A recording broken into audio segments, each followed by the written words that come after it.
Last time I did a stream, I talked about various movies. I mentioned Prince of Egypt because it included songs from that movie in my playlist. But I want to clarify that The Prince of Egypt is actually a DreamWorks animated movie. And also, I forgot to mention last time, included songs from both Shrek and Shrek 2, which are also DreamWorks films.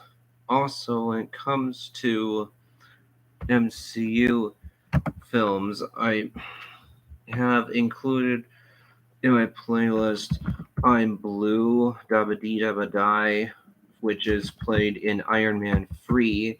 There's also a song, the song Immigrant Song from Led Zeppelin, which is played in the movie Thor Ragnarok. And also, several songs from Guns N' Roses are played in the latest MCU film Thor: Love and Thunder. These include November Rain, Welcome to the Jungle, as well as Sweet Child O' Mine. And also, the song Our Last Summer from ABBA is played in Thor: Love and Thunder as well. And also, the song Living on a Prayer from Bon Jovi is played in the TV show Miss Marvel, which is one of the recent MCU Disney Plus shows. And actually, Bon Jovi is mentioned several times in that show. But moving on to a topic of film score, I've included several different pieces of film score on my playlist. For example, I've included some of the most famous or iconic pieces of film score. Like, for example, I've included the Indiana Jones theme, also score from Sound of Music, Mary Poppins, and Wizard of Oz, along with the Back to the Future theme, the Terminator theme, the Psycho theme from Bernard Herrmann, the Alien theme, and I also included pieces of film score from some other iconic films from the 80s, like, for example, the themes from The Matrix, Predator, RoboCop, E.T., Top Gun. And I've also included quite a good amount of also included pieces of films, several pieces of film score from Star Wars, like, for example, Duel of the Fates, from the Phantom Menace, with Battle of the Heroes from Revenge of the Sith. But Eliza, I am wondering what it is you mean by "let me living it up." Ah, I see. You're going to knock on the door. All right. Well, in that case, just come right in. So, continuing on where I left off, we have also included Across the Stars, which is a love theme from Star Wars Attack of the Clones. And also, I've included the Imperial March, which is first played in The Empire Strikes Back. And I've also included the Asteroid Chase music, which is played in The Empire Strikes Back. And I've also included The Emperor's Arrival from Return of the Jedi, along with Victory Celebration and End Title from that movie as well. And I've also include included the Cantina Band score from A New Hope, along with the Throne Room and End Title, which is played in A New Hope. And I've also included the theme from Rogue One, as well as the Mandalorian theme. Mandalorian is one of the recent Star Wars Disney Plus shows. It's one of my favorites, actually.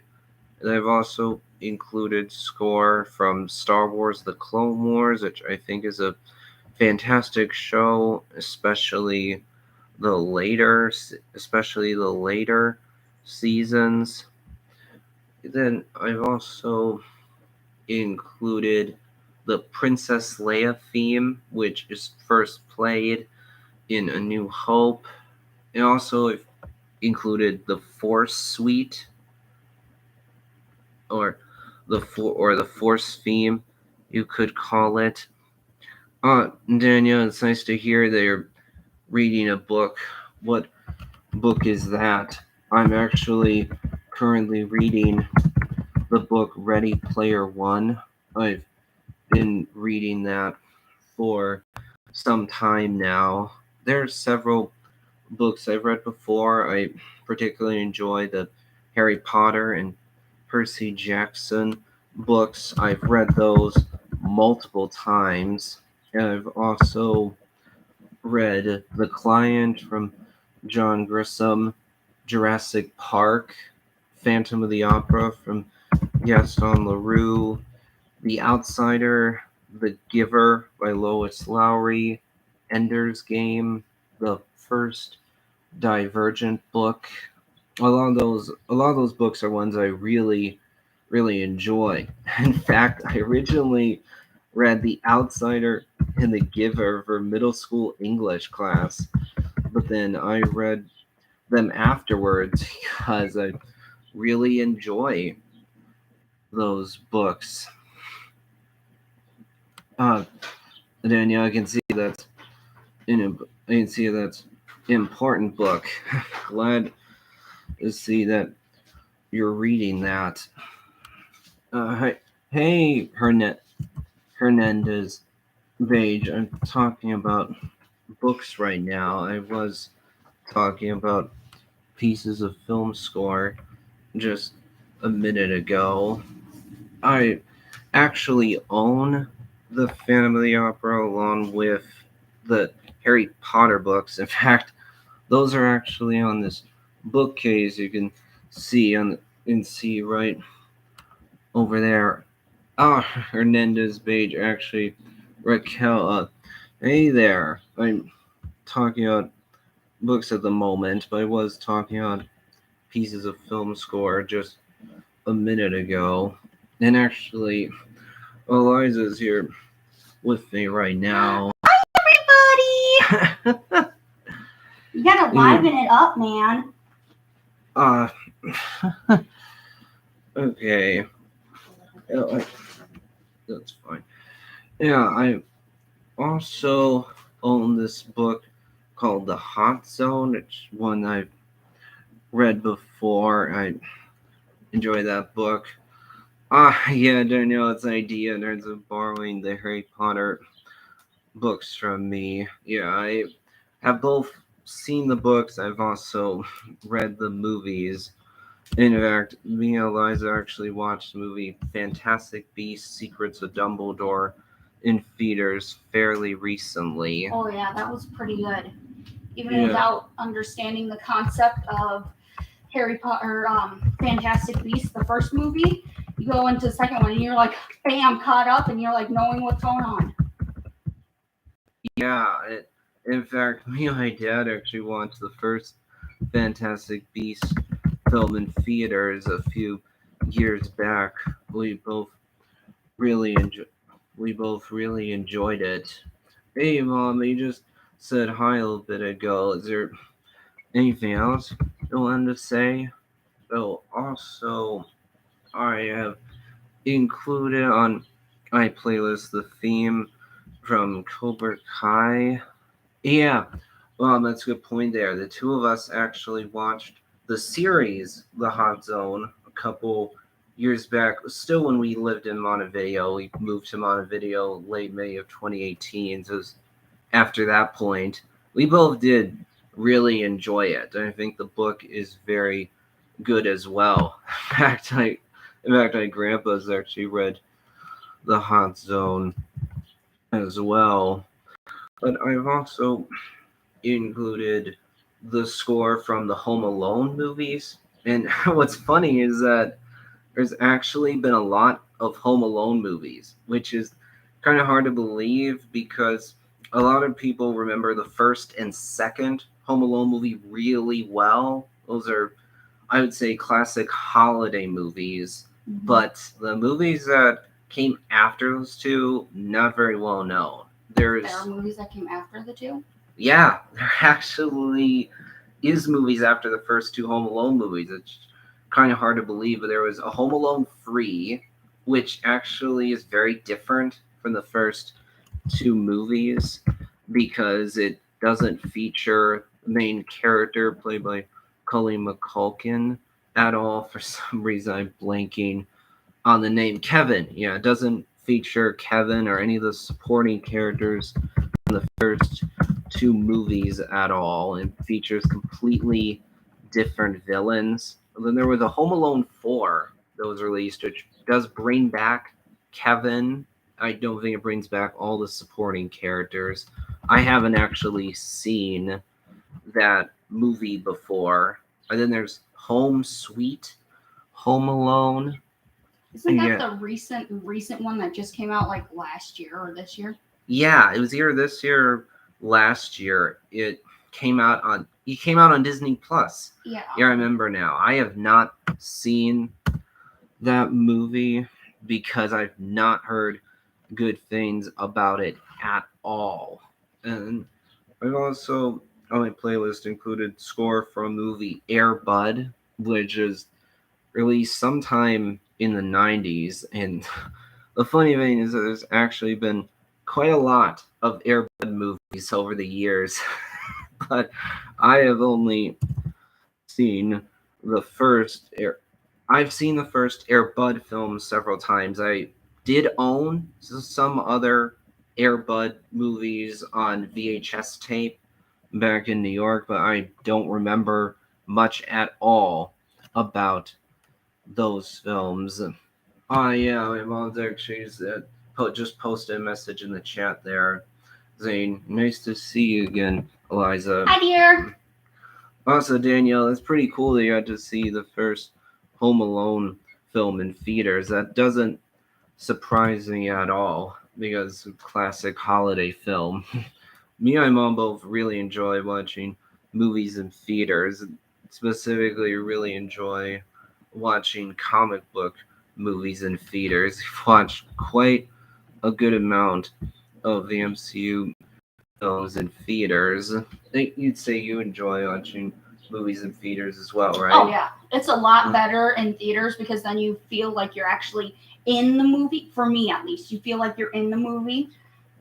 Yeah, I would say it's a different experience because of the bigger screen, for example.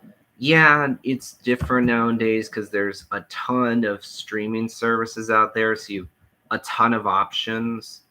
But I'd say there's really both benefits and drawbacks to streaming services because on the one hand, it gives you a ton of options, but at the same time, if you want to watch a movie or TV show, but it's gated behind a streaming service, then whether you can watch it or not is dependent on whether you actually have that streaming service, and that's dependent on whether you choose to pay the monthly fee for the service or not.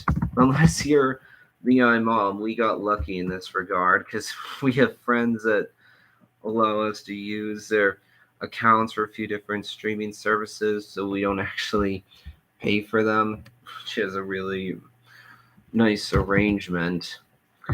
I think the first Home Alone movie, the first two, are really funny, particularly the particularly the ending scenes of Kevin setting all those traps.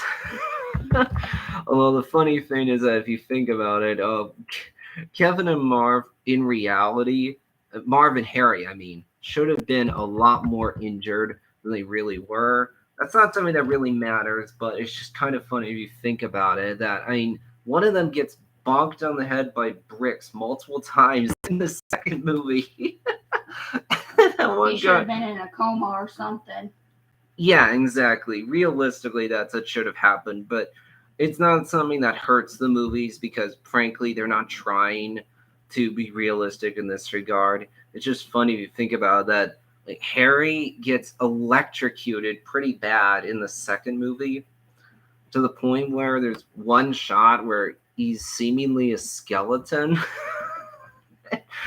and then he just simply faints. I've also included on my playlist the theme from Cobra Kai. I'm really looking forward to season 5, which is starting September 9th.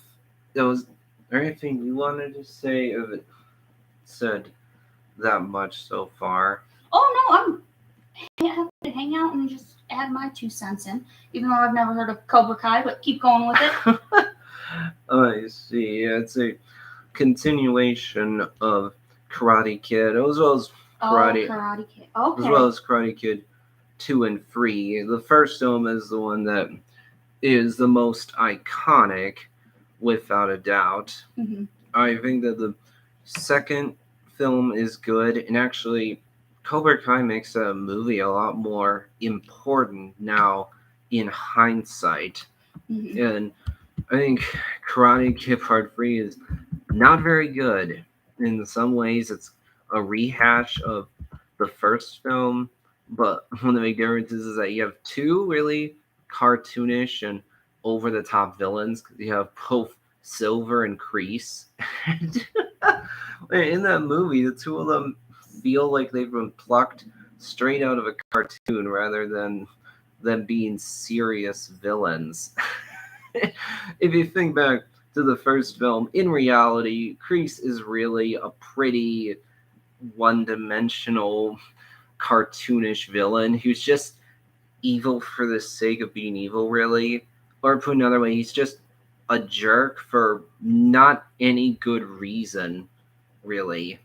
In fact, Johnny as well is honestly a pretty one-dimensional character, but Cobra Kai makes Johnny's character a lot more complex because we both see his faults, but also see his good qualities as well. Yeah, Mom, I also completely agree. I really enjoyed watching that series with you, and Danielle, I would also recommend watching the show, especially because I know you guys do have Netflix. It really does a good job of building upon or expanding on, to put another way, the foundation laid by the first and second movie, and to some extent the third movie as well. So far, the next Karate Kid hasn't come into play at all. That movie is about Mr. Miyagi teaching this girl, Miyagi Do, karate. Her name is Julie Pierce, and there's definitely been speculation that the character might show up again in Cobra Kai, and honestly, I think it will happen at some point, but as of right now, there hasn't been any official confirmation yet. But recently, new photos were released about Cobra Kai Season 5, and they definitely reveal some things that are quite important. Like, for example, they revealed this guy, Mike Barnes, who appeared in Karate Kid Part 3, is coming back. He was a fighter that Silver hired in Karate Kid Part 3. He actually doesn't have any connection to Daniel or Mr. Miyagi at all. He was basically just some random guy that Silver hired to take down Daniel, and ultimately Daniel beat him in the All Valley tournament at the end of the movie, but he is a very one-dimensional character in that movie. So one thing that you guys can tell is I've included a lot of the most iconic pieces of film score, like the Indiana Jones theme or the Back to the Future theme.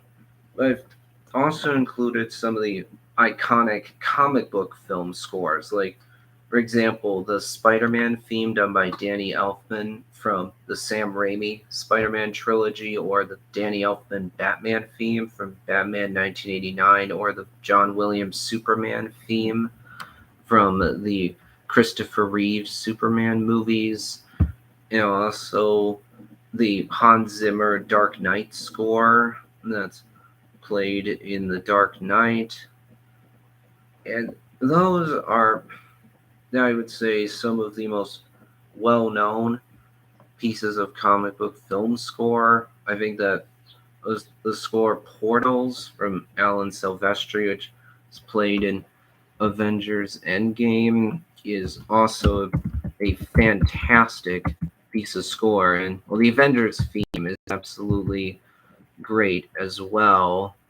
And then I also included quite a lot of songs from the 80s. Like, for example, I've included songs from artists like Michael McDonald, Chicago, Christopher Cross, Billy Joel, Bob Seger, i.e., soft rock artist. The He's difference. in the wrong generation, if you ask me. Yeah, you could say that, but I'm a big fan of 80s music. You have However, no clue what today's hits are.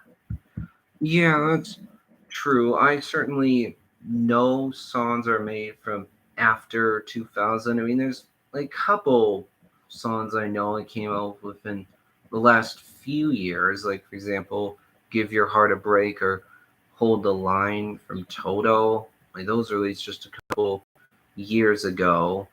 But I don't know that many current hits or like songs that are popular right now. See you later. I'll be seeing you tonight. I also am a big fan of hard rock artists. Like, I've included songs from Bon Jovi, Aerosmith, Journey, Styx, Foreigner, Queen, Def Leppard, Guns N' Roses, AC/DC, Survivor, Led Zeppelin.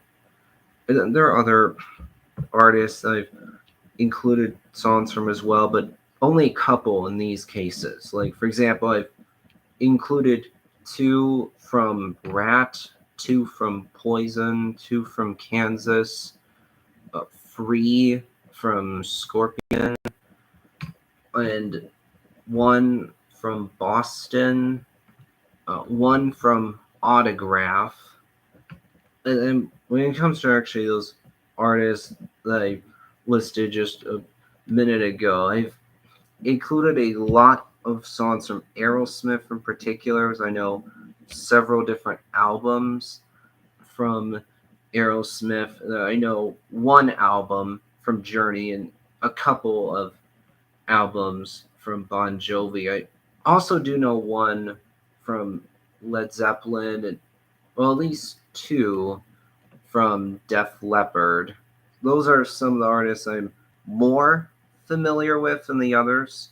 I'm not as familiar with Queen or Foreigner or AC/DC or Guns N' Roses. Well, actually, I'm a bit more familiar with Guns N' Roses, admittedly, and Styx as well, but with Foreigner, Queen, not as much. Although, actually, the funny thing when it comes to Queen is I have watched the movie Bohemian Rhapsody before, which tells the story of Freddie Mercury. That actually has a decent amount of Queen songs in it. And yeah, I know what you mean there, Danielle, in terms of needing to listen to more Queen. Queen is a good artist.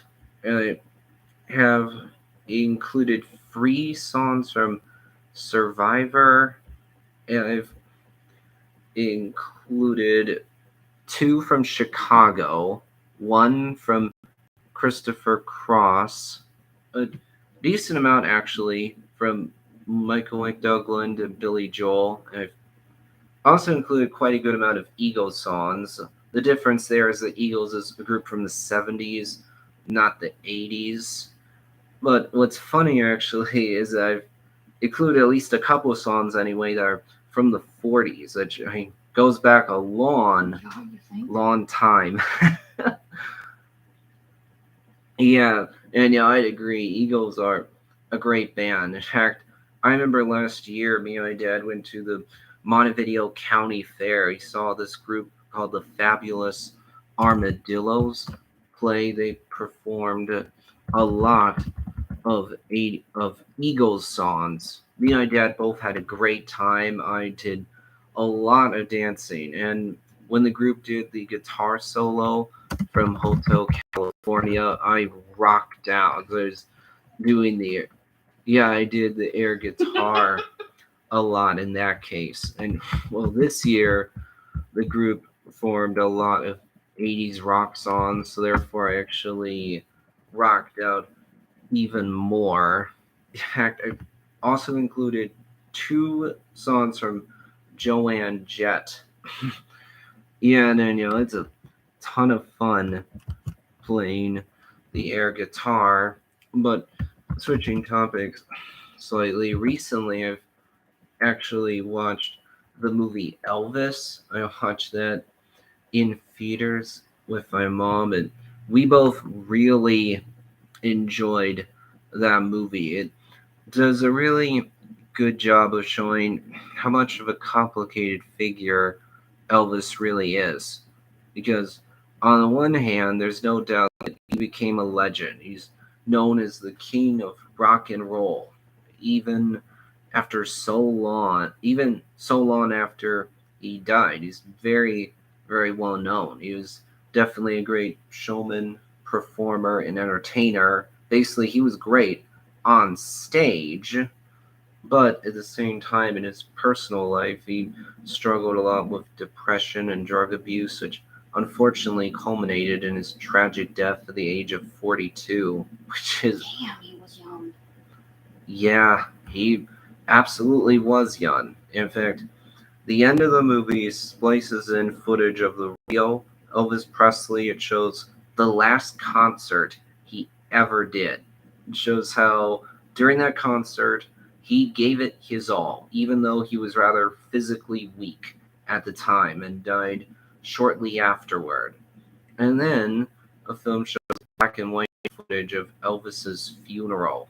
In fact, for my mom, it actually hits even closer to home, both because she was alive during the time when Elvis was really popular, and also because she graduated from high school 2 months after Elvis died. The ending was definitely very emotional, no doubt, but it just hit mom in a way that didn't hit me. Danielle, so you saw Elvis's gold grand piano and gold Cadillac? Dude, Wow. that is wicked. Yeah, I know, right? That would absolutely I bet the piano sounds like awesome. shit because it's golden. Like, did they paint it golden or is it solid gold? Because if it's solid gold, it's going to sound horrible. But if it's painted gold, then there's a big difference. Yeah, that is very true, and that's indeed a really good question. I remember quite well going to the Baseball Hall of Fame several years back and had my parents and my grandparents on my dad's side. Grandma had a really great time there. That's something about her that we'll definitely always remember. Oh, Danielle, it's really interesting that the piano was Real Gold. Huh. Wow. You can tell he had buku bucks to get a solid gold piano. You know, after so many years, give or take, after at least 2 more generations, that thing's probably going to be melted down and sold out. Yeah, that's definitely possible. Because kids nowadays don't even realize how good music was back then. Nowadays, I listen to nowadays music, but back then you still had soul put into it. You still had the rhythm and the understanding of what they mean by it. Nowadays, it's, oh, this and this and this and this. And then it's like, I mean, if you listen to some of the rap artists, I can't stand it. But Eminem's a good one. But some of the newer rap artists are like, everything's wrong. Let's fight against the police. Let's just fuck this person. Let's go do drugs, beat up your parents, stuff like that. Ugh. Yeah, exactly. Yeah, that's interesting, Daniel. I did not remember that Elvis's wife was named Priscilla. I definitely am not much of a fan of rap. There's a couple of rap songs I enjoy, but not very many. I mean, I like the song Can't Hold Us from the Macklemore Boys or Puppet from Black Eyed Peas. But I think, anyway, that's pretty much it. One of those songs from the 40s I've actually included is called This Land Is Your Land from Woody Guthrie. It was recorded in 1944. And actually, the reason why I like that song is because it has sentimental value for me. Because back when I lived in New York and was a part of Boy Scout Troop 31, my dad would bring along his guitar to Boy Scout camp. He would play a lot of old songs like One Tin Soldier, Puff the Magic Dragon by Peter, Paul, and Mary. Old one. Yeah. And actually, I just remembered, original cast is the artist who did the song One Tin Soldier. And also This Land Is Your Land from Woody Guthrie, as well as Blowing in the Wind from Bob Dylan. Huh, interesting, Daniel. I'm not actually... I don't know if I'm familiar with any of those artists, even though I definitely know a pretty good amount of older songs. I don't know if I've heard You need help. I will of teach any you of about those. Eminem. I'll teach him about Eminem. You can teach him about the other two. Deal?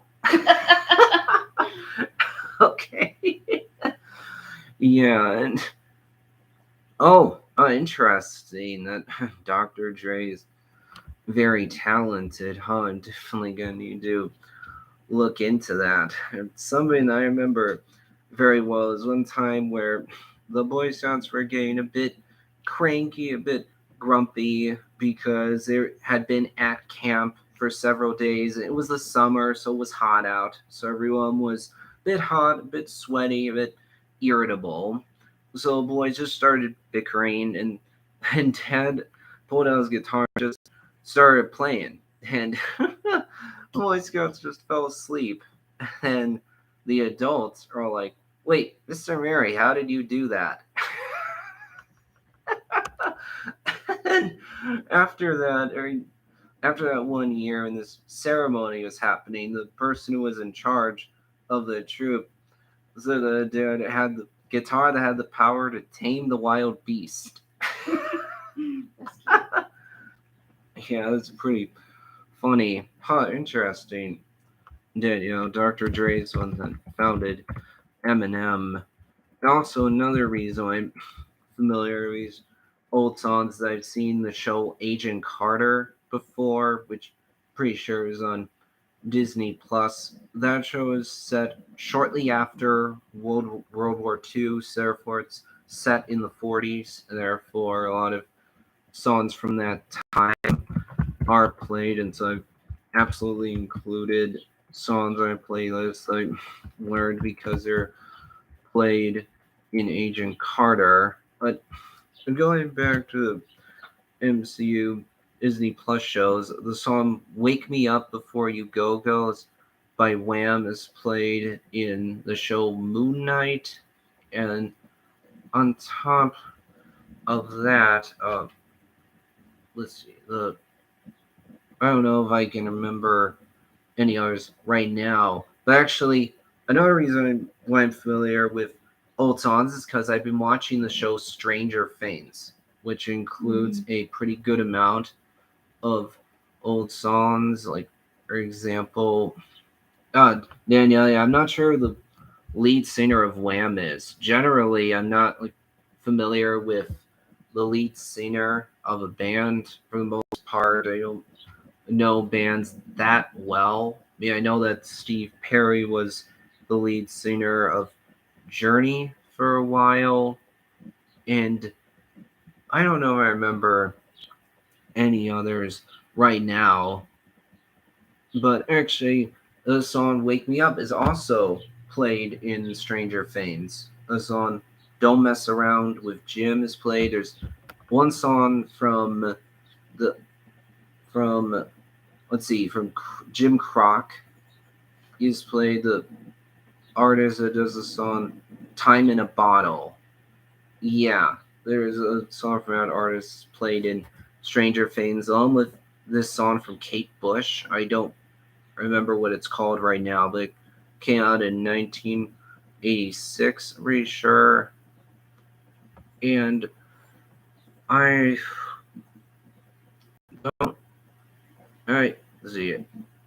I don't know if I remember any other songs right now, but also a good amount of old songs are mentioned in the book Ready Player One, which one I've been reading. Like, for example, one for a song from Duran Duran is mentioned in Ready Player One, along with a good amount of 80s songs, because the main character in that book is a really big fan of the 80s. I've been enjoying it. In fact, the funny thing is I've only read out loud up to page 100, but then one night I actually skimmed through the rest of the book just because I'm really invested in it. And I also enjoy the song "Hungry Like the Wolf" from Duran Duran. That's one that I think is really good. I also know a lot of songs from ABBA and the Beatles. That include a lot of those songs on my playlist. And actually, one of the reasons for it is because I've seen Mamma Mia as well as Mamma Mia 2, and those movies include a lot of ABBA songs. And also, my cousin Josiah McFarlane has created a top 100 songs list on his Facebook page, and there's a couple songs from the Beatles on there, like Julia, for example, and something. Yeah, it's actually the that's actually the name of a song. What Daniel? What do you mean by which one? And also, I performed the songs "Ticket to Ride" and "Penny Lane" from the Beatles for choir back when I attended Byron Burgeon Central Schools in New York. I'm saying a good amount of songs. Daniel, I don't remember the name of the song, but I was a part of the choir during 7th and 8th grade. I started 6th grade at Byron Burgeon and then graduated from there. I performed the songs "Walking in Memphis" from Marcone, "Don't Go Breaking My Heart" from Elton John, "Penny Lane" and "Ticket to Ride," as well as Yell, as well as those are the main four. I also performed the song "The First Noel," which is a traditional Christmas carol.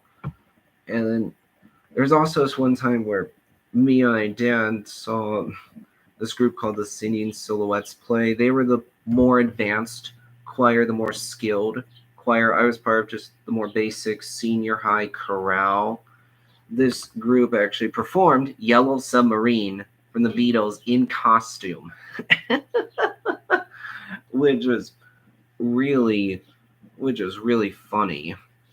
I've also included score from the 2005 King Kong movie in my playlist. The funny thing is that the King Kong character has been around for a long time. I mean, the original King Kong movie was made in 1933, which is almost 100 years ago at this point. It Are you sure? is 93? no. Or- Oh, I said 1933. I'm yeah, pretty. are you sure it's 33? I thought it was the 1920s. It could be either one, but the point is that it was made a long time ago. Yeah, it was all black and white and still like stop clay motion animation where it was like each frame. Oh yeah, but Daniel, it's interesting. I haven't heard of Faith before. Yeah, the thing with the original King Kong movie is that the effects were undoubtedly groundbreaking at the time. Mm-hmm. They are very good based on the standards that existed when the movie was actually made. Yeah. But there's no doubt that if you look at that movie and judge the effects from a modern perspective, they're definitely dated. Mm-hmm. But at the same time, it's not fair to hold that against the movie. Yeah, it was groundbreaking when it was. Yeah, absolutely. And then after that, there was the film adaptation made in 2005. And then after that, there's been several movies that are about pitting King Kong against other monsters like Godzilla. Yeah, exactly. Godzilla versus King Kong. I think that's the name of one of the movies. But you have several of these movies that are basically about these monsters being pitted up against each other. Island, where you've got what are they? The bone eaters. They're weird creatures that come up and like eat things, and it's a really good movie, I have to say. But if you've never watched King Kong, you don't understand it. Yeah, I've seen that movie before as well. I enjoyed it. Yeah, I've also included both Seal Off the City as well as Arrival to Earth. These pieces of score are both done by Steve Jablonsky. The first one, Arrival to Earth, is from Transformers 2007. It's the first movie, and then Seal Off the City is from Transformers Dark of the Moon. Yep. I'm not actually a fan of the Michael Bay Transformers movies. I'm a fan of the movie Bumblebee. I really enjoyed that movie. I think the first Transformers movie is innocent popcorn fun. That's the best way I can describe it. It's a movie that's entertaining to watch, but also definitely dumb.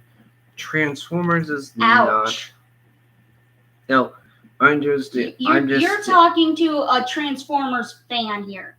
You're talking to Megatron's second in command. Yeah, I know. I'm actually just stating my opinion. I know you are. Completely fine. And for me, Transformers is not a property that I really have nostalgia for because I didn't really grow up with Transformers. I don't remember watching the animated Transformers movies when I was a kid or playing with the toys.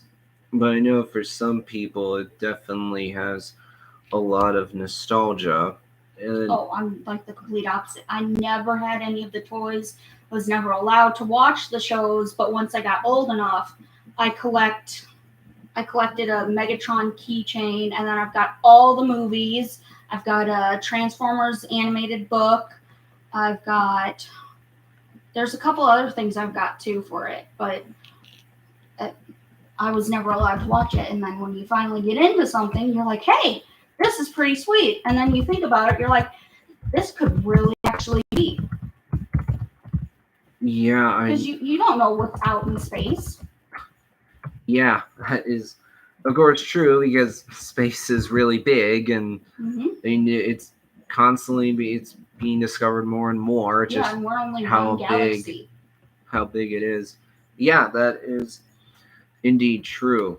And Daniel, that's really interesting. I didn't know that Transformers came out when you were little. In fact, I'm actually reading this story called Riding a Sunset now, which is a Transformers fan fiction story that's updated every other Sunday. I've been reading chapters from that for quite a good amount of time now, like probably at least a year at this point. I don't remember exactly, but I've really been enjoying it.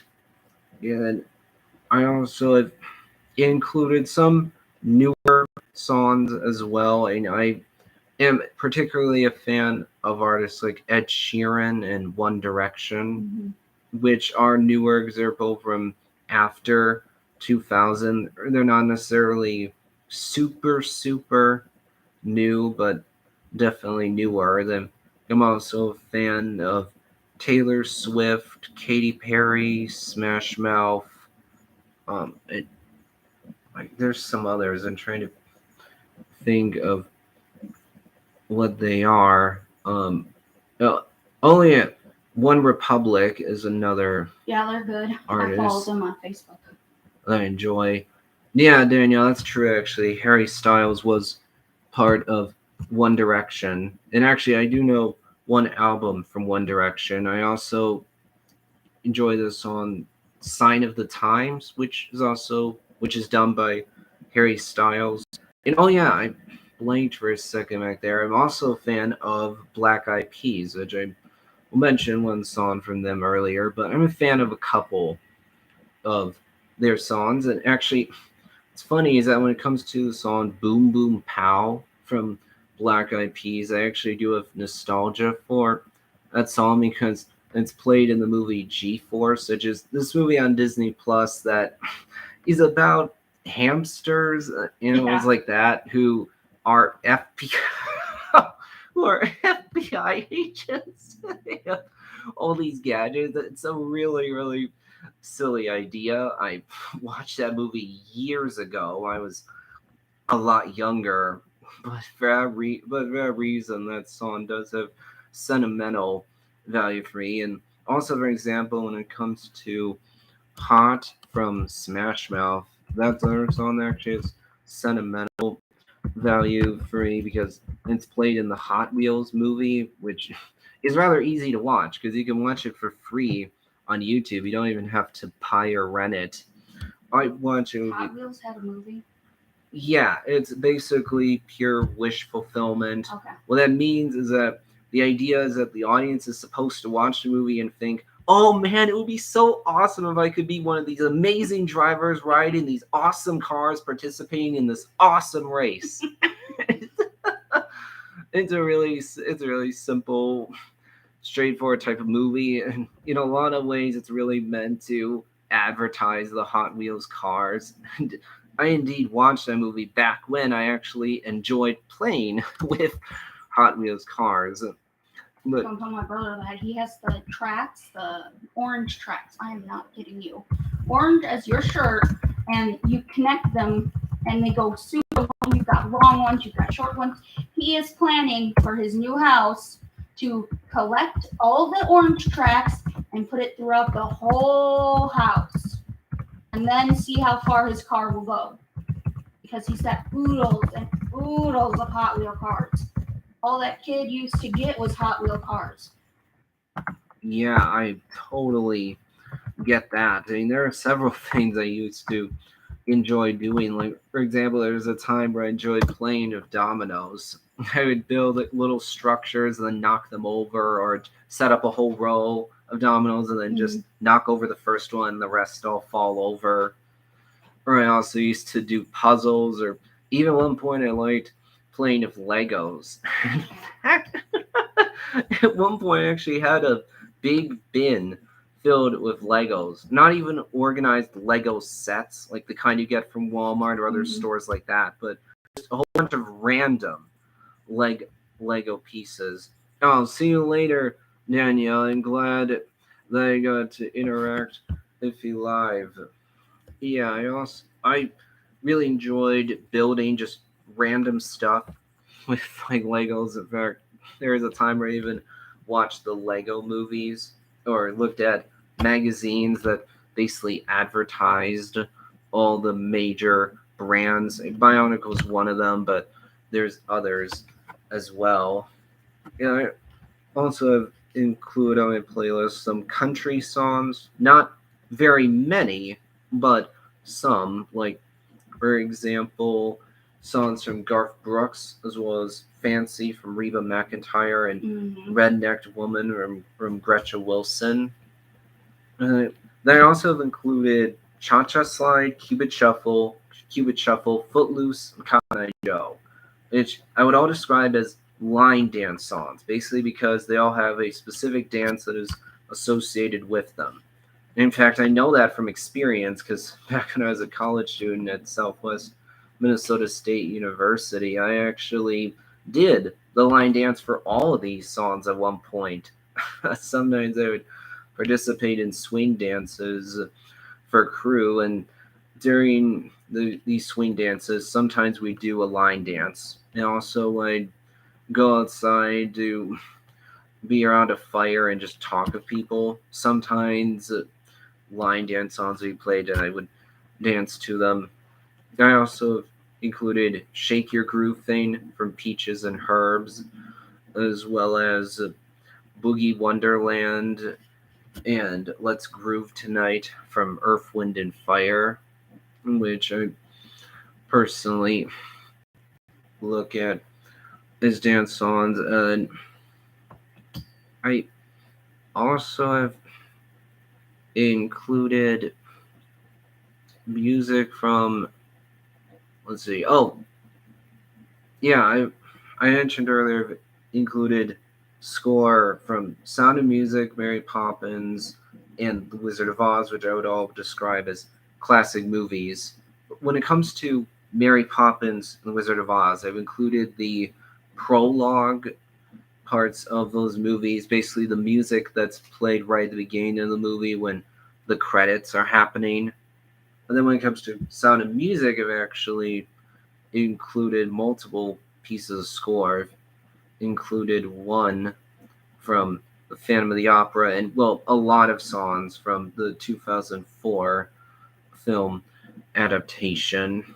The funny thing with Phantom of the Opera is, similarly to King Kong, this is another story that's been around for a long, long time, because the book was written a long time ago, and there's some film adaptations that are made a long time ago. I mean, there was a film adaptation that was made in the 1920s that starred Lowell Shaney.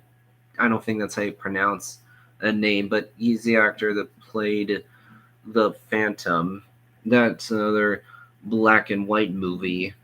Then there's been various film adaptations after that, which have definitely taken liberties of the story, because some of them have gone in more of a horror direction, where the deformity of the Phantom is more severe or more graphic, or at least in one case, more twisted.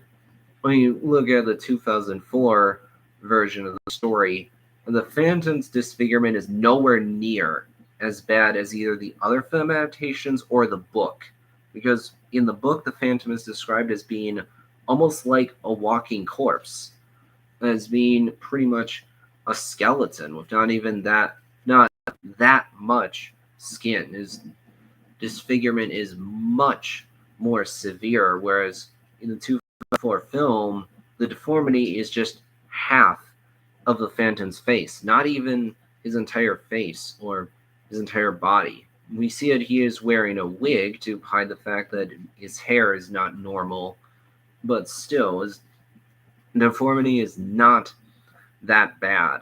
I've read the book before. I think it's really good. And actually, one of the things that really differentiates it from the films is the way the story is framed, because it's framed as though the author Gaston Leroux is an investigative journalist trying to figure out the truth behind this story he's heard of the legendary Phantom of the Opera, this ghost that supposedly haunts the opera house. He's sifting through documents, interviewing eyewitnesses, looking at archives, doing all this investigating to figure out the truth. In fact, in the prologue of the book, the author literally declares that this story is in fact true. The Phantom does actually exist. And then the first few chapters of the book have these characters telling these stories about these seemingly supernatural encounters they've had with this ghost.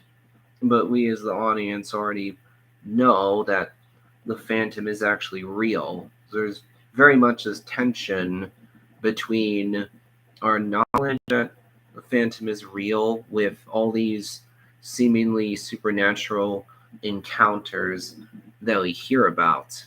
And also, there's this character called the Persian who has this very deep connection to the Phantom.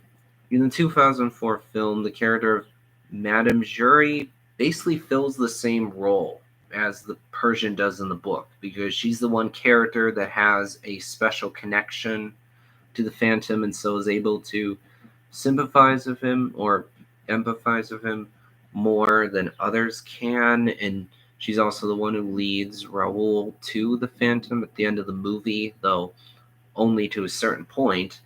Whereas in the book, the Persian is with Raoul the whole time when they're going to the lower levels of the opera house to find the Phantom's lair.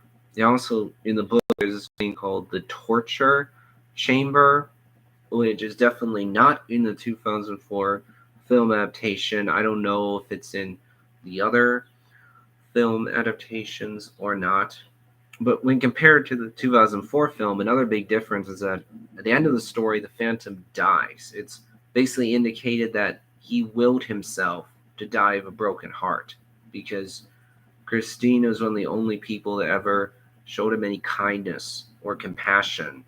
And even though the Phantom in the end chooses to let Christine go for the sake of her happiness, even though he makes the right decision in the end, he makes the selfless decision. It's not easy for him. And it's obvious that he feels that without Christine, I have nothing worth living for. There's no point in continuing to live any longer. And so he basically allows himself to die. Whereas in the 2004 film, the Phantom escapes and his ultimate fate, or what happens to him after he escapes from the opera house, is not made clear at all. And at the end of the movie, we see that there's this rose on Christine's grave, which is the same rose that was given to Christine. It very much represents the connection that Christine and the Phantom had. Also, another thing that's different with the book is that the Phantom has basically a house in the lower levels of the opera building. There's multiple different rooms. There's everything needed really to live. Whereas in the 2004 film, it's not a house really. It's just a lair with a whole bunch of candles everywhere, a piano, various mirrors.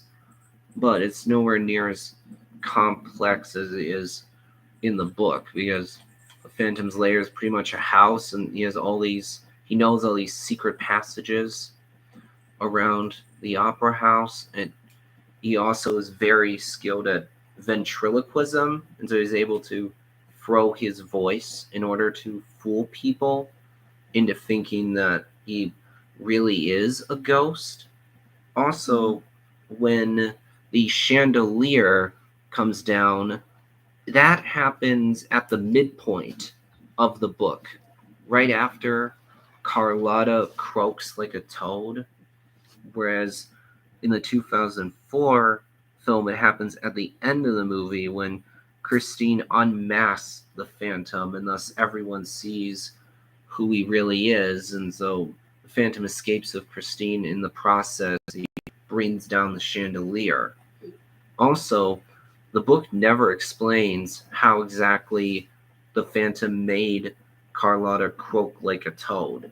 We know that it's some kind of trick because the Phantom is actually only a person, but it's never revealed how exactly he accomplished that. Whereas in the 2004 film, we see the Phantom switch out the thing that Carlotta sprays into her mouth to help her with singing. And there are really the major differences between the book and the 2004 film adaptation, which actually, interestingly enough, is based on the Broadway musical, which I personally have not seen. But what's also interesting here is that the opera house in the story is based on the real life Paris Garnier opera house. In fact, the real life opera house does actually have these lower levels that have only rarely ever been visited. And so naturally, that would lead to the perception that these areas are creepy, or one might say haunted. In fact, when the building was originally created, a whole bunch of water came from the bottom when the foundation of the building was being laid, and the people who were constructing the building at the time didn't know how to deal with all this water, and so they just allowed it to flow. And so the opera house does actually, the real life opera house does actually have an underground lake, even has a stable with horses, and also an incident similar anyway to the chandelier crash from the story did actually happen in real life. It's not exactly the same, but definitely similar. And so the story took inspiration from that. And also, the Paris Garnier Opera House is built by Emperor Napoleon Bonaparte III, who is actually not the legendary Napoleon Bonaparte that's so famous and well known. That would be Napoleon the First. That's the Napoleon that pretty much anyone thinks of when they hear Napoleon. And actually, Napoleon the First is a nephew to Napoleon Bonaparte the Third, or even if they're not nephews, they were blood relatives. And so I think that is very interesting. I'm a big fan of history, but in order to ensure that I still have things to talk about after today, I'm going to end the stream at this point. And so I wanted to make it clear that I will be streaming again. And also, you can feel free to watch the other stream that I did on my channel. In fact, I actually have a stream playlist that you can find on my channel page. That's along with, of course, my UDJ playlist and the videos that I posted as well. So I'll talk to all of you later. Well, actually, one quick thing before I sign off for today, even though you can't see it very well, this shirt that I'm wearing is actually from Boy Scouts. So I'll see you all later.